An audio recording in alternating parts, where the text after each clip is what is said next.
Hello, friends. This is Mindy Eggen, and I'm celebrating my birthday today with the Gina K Designs August 2022 release.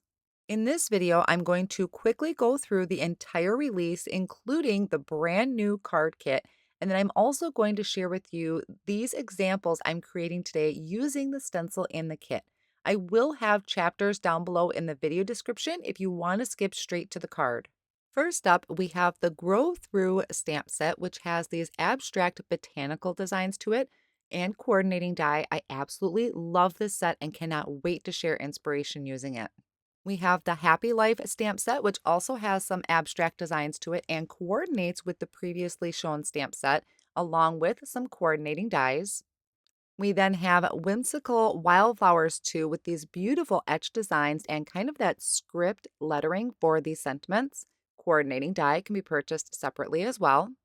You can do tons of scene building in this beautiful leaves stamp set. So you have these branches and the leaves along with some sentiments and coordinating dies. Great for scene building. Layering leaves, which has the coordinating die and these two-step stamps so you can create some very realistic looking leaves. If you have a favorite coloring medium, the Perfect Protea stamp set is great for you because there's lots of room to color in your image. Coordinating die can be purchased separately. Another fun one to color in is the Sensational Sunflowers with these two gorgeous sunflower images, perfect for fall.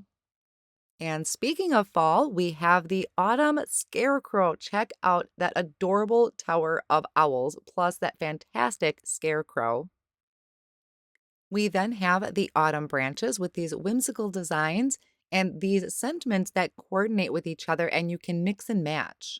For all the square card lovers out there, we have this new Square Starters stamp set that also coordinates with Gina's previously released Master Layouts 3 die set. If you're really into the Halloween mood, we have the Haunted House stamp set with a spooky house, spooky tree. Also has these invitation sentiments that you can use throughout the year, not just for Halloween. And then we have a Frightful and Delightful stamp set. So this is more of a cutesy Halloween stamp set. You can see mine is loved. I've been playing with it quite a bit. The new incentive set for this month is Everything Nice. So it's a small stamp set with this cute little group of pumpkins and then that adorable little bee and honey pot.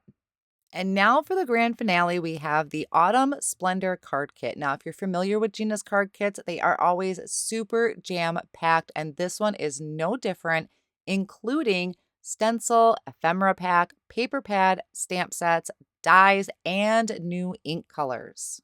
So I have a couple videos already planned out using the kit. Tonight I'll be using the stencil, but I wanted to walk through the individual products in here because there is just so much in the kit.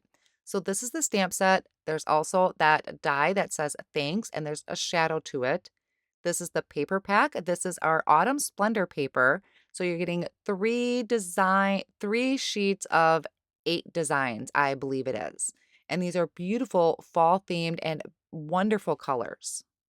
Now, this is for the ephemera. So, this is a cover plate die that's included in the kit. The ephemera this month is a little bit different. Instead of getting all the individual pieces, you are getting all of these sheets. They're all the same, but they're beautifully printed, super great quality.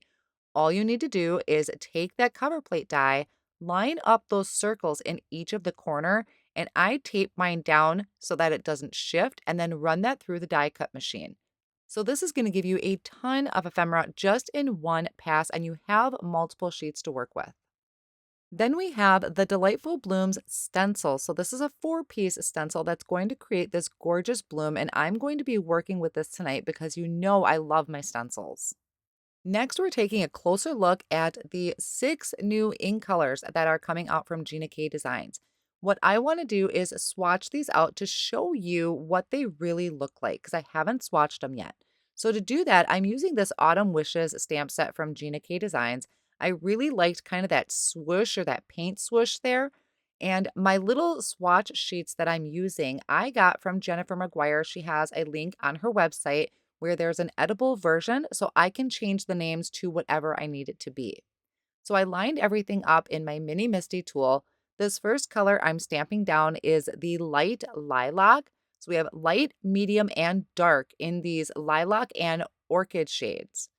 This is the medium lilac, and then I'll stamp out the dark. Now I am cleaning the stamp set in between each one. I'm cleaning it very, very well because I want to make sure I'm getting the true color of the ink. There we had light orchid, medium orchid, and then dark orchid. Then here is a better look at the lilac shades, the light, medium, and dark. And then I have my swatches for the orchids. We have the light, medium, and dark there as well. Now, what I also am doing is bringing out my swatches of the shades of purple I already have from Gina and just kind of showing you about where they might line up. It's kind of tricky because they really are such a different shade than what she already has in her lineup. So they're beautiful colors and just kind of fit them in wherever you feel they would be. Now, the orchid colors really just didn't fit anywhere. So honestly, it doesn't matter where I put it in my swatch book because as long as I can show myself the color, that is all I really need. This is the book where I keep all of my swatches. I just have them in these coin protector sheets. And I have a little ring up here. This is something Tim Holtz uses for his stencils, and it holds my binding together really well. So I love being able to grab this and just check out my ink colors. Now, finally, on to the card projects. So I am using that Delightful Blooms stencil. This is the first layer of the stencil, and they are all labeled in the bottom corner 1, 2, 3, and 4. I'm using my Make Art Station to hold my stencil down over the layering white cardstock from Gina K Designs and picking up this light lilac shade with my blending brush. Now, my shades might look a little different because my blending brush probably has some leftover ink from different purples that I've used, but it still is giving me a really light color. So once I have that down, I'm going to bring in the medium lilac. Now, I didn't move this first layer of the stencil. I left it in place and I'm blending that medium shade just up a little bit. I was trying to give it more of a two-tone look before I move on to the next color. Now, this actually would look really good as is if you didn't want to use the second part of the stencil, but I am going to just so you can see what it looks like.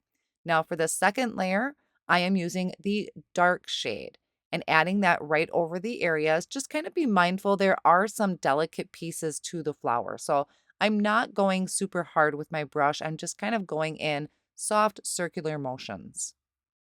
Now I'm going to bring in the third layer of the stencil, which is the first part of the leaves and the stem.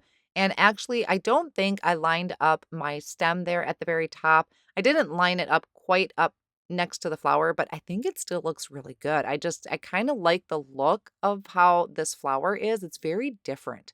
So I am ink blending this first one with light spruce, and I did bring in some tape and kind of cover up the centers of the flower. I'm going to do those later. I did also apply a little bit of pixie spray to the back of the stencil because the leaves have some very delicate areas on there that I don't want to bend. So now I'm just carefully peeling this up because this does have that low tack adhesive on the back, that pixie spray.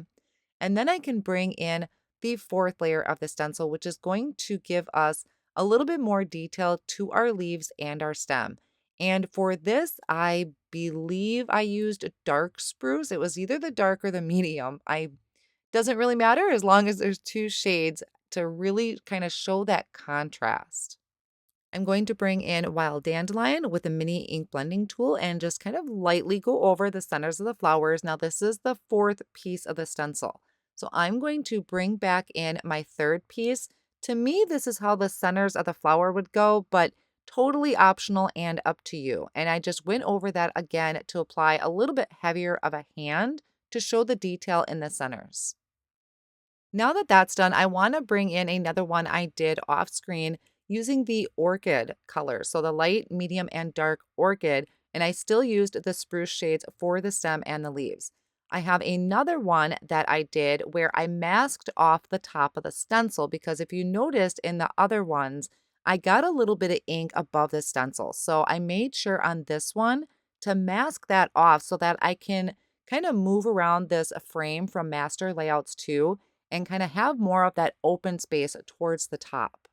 I'm going to hold that frame down with some Post-it tape and die cut this out. And I did go ahead and die cut the other panels out with that master layouts too as well. Now, I think these would look really good if you matted them and framed them. I think these are so pretty. So I'm going to just use the same kind of style throughout all of my cards, starting with stamping these sentiments from the Doodled Autumn stamp set. I have black onyx cardstock that I prepped with my anti-static powder tool, and I stamped that in white pigment ink and then sprinkled on some white embossing powder, tapping off my excess. And then I have my heat tool warming up off on the side. And once that's nice and hot, I always like to kind of do a quick sweep on the back of the cardstock and then come to the front and melt that. And it just seems to melt it a little quicker. Once these have cooled, I'm going to take the sentiment labels or sentiment strips die. I found one that matched the size best to each sentiment and trimmed those out. There is the one on the top there, the smallest one. I did trim off the edges with my paper trimmer to get it a little bit closer to the sentiment. I die cut the thanks that's included in the kit out of white cardstock and also this, I think it's like a rose gold kind of shiny cardstock, mirror cardstock. And I just wanted to show you that it was very unique. I just kind of recently got it and I really wanted to try it. I also trimmed this out that's a little bit bigger than my ink blended panels so that it's going to give me this beautiful shiny frame and it's going to tie in nicely with the thanks. So I matted those all together onto an A2 size cardstock base and added that with the tape runner. So I'm repeating all of those same steps for my other cards as well. Now I'm adding some Connect glue behind the thanks and just going to place that right in the center of the card. I like using the liquid glue because for one, I have this fine tip bottle, and second, I have a little bit of wiggle room to adjust that and make sure it's straight. And then I place some heavy blocks on it and just let that sit for a few minutes. I'm taking my leftover black cardstock and cutting it down into some really thin strips. And then using my liquid glue, I'm applying that behind each of the sentiments. So I'm stacking this up and layering it to create dimension and just trimming off that excess. Then I'll add some more liquid glue to the back and line this up right underneath my thanks sentiment, just trying to make sure it's straight and even for the margins on each side. I also added a few white pearls around my sentiment that I just attached with a jewel picker and my Connect glue. So that finishes off my first card.